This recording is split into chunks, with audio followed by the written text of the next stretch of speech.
Roger Roux est un maraîcher bio en colère. Dans un contexte de canicule, il a cette année perdu 40% de sa production de tomates.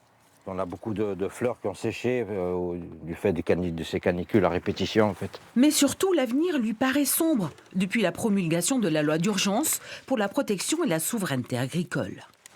Oui, bien sûr qu'on est en colère à la Confédération paysanne. On combat cette loi parce qu'elle va favoriser encore une fois l'agriculture industrielle. Tout est fait pour l'élevage industriel, les méga-bassines. Ouais, écoute, on n'est pas...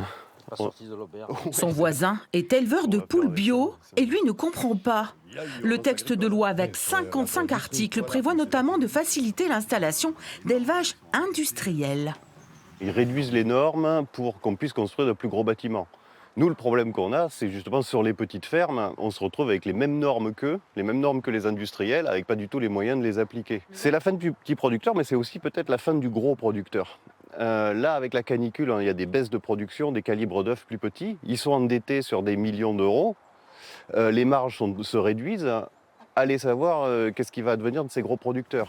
Les mesures sont aussi censées faciliter la vie des agriculteurs, mais cette éleveuse n'y croit plus.